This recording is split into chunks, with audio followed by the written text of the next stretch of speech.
Bonjour, nous sommes le lundi 10 janvier. Bon lundi au soleil, je l'espère. Ce soleil, il est dans notre cœur. C'est l'Emmanuel, Dieu fait homme, avec nous pour toujours. Cet Emmanuel, ce Jésus qui a été baptisé hier dans la liturgie dominicale aux rives du Jourdain par Jean-Baptiste, aussitôt se met à prêcher la conversion et l'évangile du royaume des cieux. Il y a un lien très important entre le baptême et la dynamique, je dirais, de la prédication, d'une parole qui révèle pleinement le mystère d'amour de Dieu infini sur sa création tout entière et sur l'humanité en particulier. Dieu a tant aimé les hommes qu'il a voulu que nous partagions sa propre divinité en nous donnant son Fils unique, Jésus le Christ. Venez et voyez, et puis ensuite goûtez et voyez comme le Seigneur est bon, et annoncer cette bonté infinie de Dieu, cette miséricorde infinie. Alors, il y a dans la liturgie d'aujourd'hui, dans les lectures, l'office des lectures, un texte majeur, on appelle la lettre de Saint Clément de Rome aux Corinthiens. C'est un texte décisif aussi pour la vie de l'Église parce qu'elle a été écrite par un des successeurs immédiats de Saint Pierre, le pape Clément, et qu'elle est lue dans les églises comme une suite, un prolongement des livres canoniques de la Bible.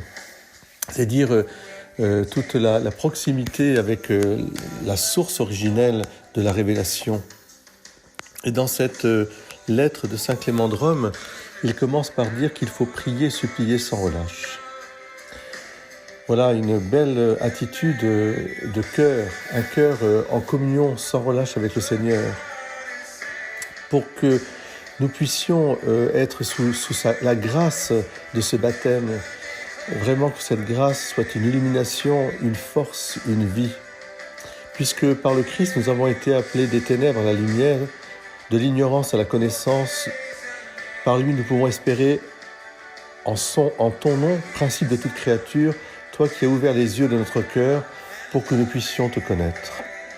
Alors c'est très très beau texte dans lequel Saint Clément va insister un peu sur la communion et l'intercommunion qu'il y a entre la création et la recréation. C'est toi, Seigneur, qui as créé la terre, qui te montre fidèle à travers toutes les générations, juste dans tes jugements, admirable de force et de grandeur, sage pour créer, intelligent pour maintenir tes créatures.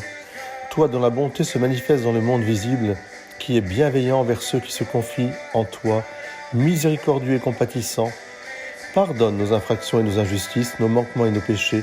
Ne tiens compte d'aucune faute de tes serviteurs et tes servantes, mais purifie-nous par ta vérité. Dirige notre itinéraire, afin que nous marchions avec un cœur plein de sainteté, que nous fassions le bien, ce qui plaît à tes yeux, comme aux yeux de ceux qui nous dirigent. Oh oui, Maître, fais briller sur nous ton visage, afin que nous jouissions du bonheur dans la paix, que nous soyons protégés par ta main puissante et délivrés de tout péché par ton bras déployé. Délivre-nous aussi de ceux qui nous haïssent injustement. Donne la concorde et la paix à nous et à tous les habitants de la terre, comme tu les as donnés à nos pères lorsqu'ils t'invoquaient saintement dans la paix et la vérité. Toi seul peux faire tout cela, et davantage encore envers nous. Nous te rendons grâce par le grand prêtre et protecteur de nos âmes, Jésus-Christ. Par lui, gloire et puissance à toi maintenant, d'âge en âge, et pour les siècles des siècles. Amen. Je vous souhaite un très bon lundi au soleil. Reprenez ce texte, que ce soit votre prière. Soyons illuminés de la grâce baptismale et annonçons l'Évangile. Amen.